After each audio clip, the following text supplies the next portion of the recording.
Hello friends, welcome to Takshashila law academy. आज हम discuss करेंगे बिहार जुडिशियल सर्विसेज एग्ज़ाम 2009 के पीटी एग्ज़ाम्स का क्वेश्चन पेपर लॉ का देखते हैं आज। सबसे पहला क्वेश्चन है the writ of habeas corpus means. तो हेबियस कॉर्पस की जो रिट है वो हमारी article 226 under constitution of India में दी गई है। इसका सही आंसर है A, to produce the body of a person illegally detained before a court. Second question is the writ of certiorari can be issued against। तो जो certiorari की जो writ होती है वो writ हमारी होती है for the decision of any lower court और government एजेंसी के लिए। तो इसका करेक्ट आंसर है सी, अगेंस्ट एनी क्वासी जुडिशियल और judicial authority. Now the third question is act of state can be questioned and challenged.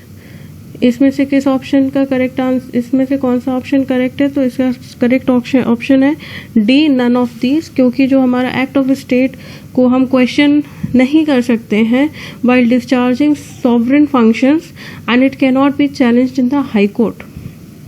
Fourth question is during the operation of martial law, A, the citizens' important rights are suspended, B, parliament is dissolved, C, civilian government is suspended, D, none of the above. तो इसका correct answer है C, civilian government is suspended. Fifth question है out of the following which is not a void marriage. अब सबसे पहले गलती बच्चे करते हैं कि नॉट हम भूल जाते हैं, हम नॉट पे हाईलाइट ही नहीं करते हैं। तो हमसे पूछा जा रहा है कि कौन सा इसमें से पॉइंट है जो वॉइड मैरिज के लिए नहीं है। तो फर्स्ट ऑप्शन है that any at the time of the marriage either party has a spouse.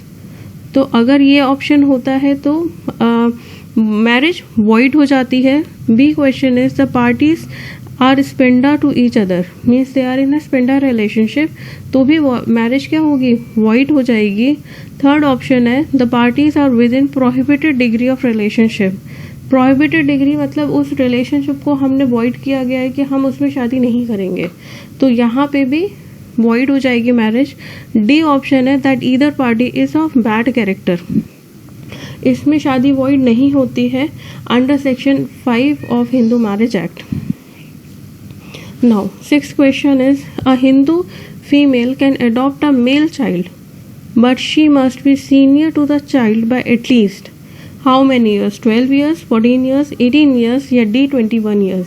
तो इसका करेक्ट आंसर है डी, और ये वैलिड अडॉप्शन के एसेंशियल्स बताता है section 11 of Hindu adoption and maintenance act. Now question 7, Hindu law is not applicable in which of the following cases. कहाँ पे हिंदू लॉ एप्लीकेबल नहीं है? A, any person who is a Hindu, Jain, Sikh, Buddhist by religion. B, any person who is born of Hindu parents. C, any person who is not Muslim, Christian, Parsi और Jew। ये जो हमारे A to C तक के sections options हैं, इसमें Hindu law applicable होता है। Now D option is members of scheduled tribes coming within clause 25 of article 366 of the constitution of India. यहाँ पे हिंदू लॉ एप्लीकेबल नहीं होता है। Question 8, marriage with eunuch is regarded as. Eunuch का मतलब होता है कास्ट्रेट या हिजड़ा। A, illegal, B, legal, C, void या डी, वॉइडेबल। तो इसका करेक्ट आंसर है सी, वॉइड, क्योंकि हम ऐसा माना जाता है जो मैरिज है it is for the procreation of children is the essence of marriage. तो अगर प्रोक्रिएशन ऑफ चिल्ड्रन मीन्स कि अगर चिल्ड्रंस नहीं हो सकते हैं उस मैरिज से तो वो मैरिज वॉइड है। Ninth question is what type of Muslim marriage is which is perform temporarily for enjoyment. A, बातिल, बी, सही, सी, मुता, डी, फासिद। तो C is the right answer, Mutta marriage. It is for only enjoyment. Question 10. The Statutory Instrument Act 1946 ensures A, judicial control of delegated legislation, B, growth of delegated legislation, C, parliamentary control of delegated legislation, D none of the above. तो इसका correct answer है C, parliamentary control of the delegated legislation. Question 11, two important principles of natural justice in the British administrative law are A. Doctrine of bias and doctrine of hearing, B.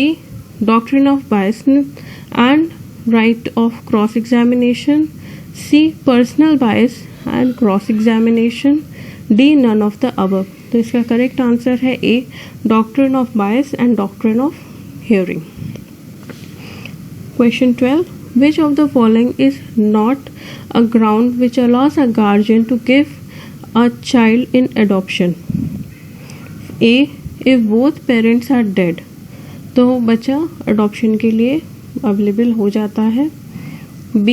If parties have finally renounced the world, means कि parents ने ही renounce कर दी है world को, वो किसी भी मोह माया में नहीं रहना चाहते हैं, तब भी वो अपने चाइल्ड को अडॉप्शन के लिए दे सकते हैं।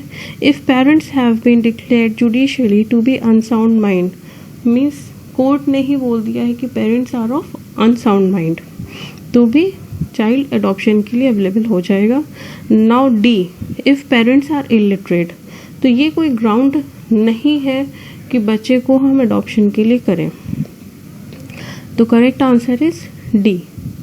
13th question, which out of the following does not fall within the meaning of term अविज्ञाकारी डेप्ट? तो अविज्ञाकारी डेप्ट का मतलब क्या होता है? ये एक इम्प्रैक्टिकेबल डेप्ट है।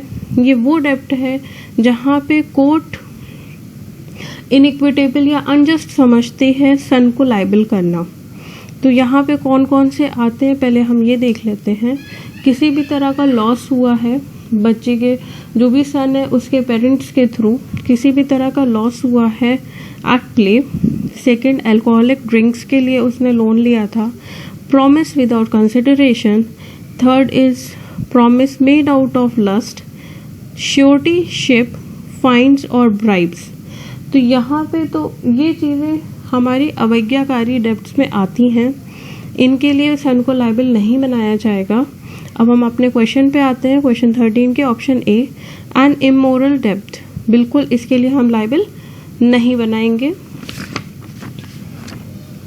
बी, इलीगल डेब्ट। सी, डेब्ट resulting from टॉर्टुअस act. And D, surety shift डेब्ट।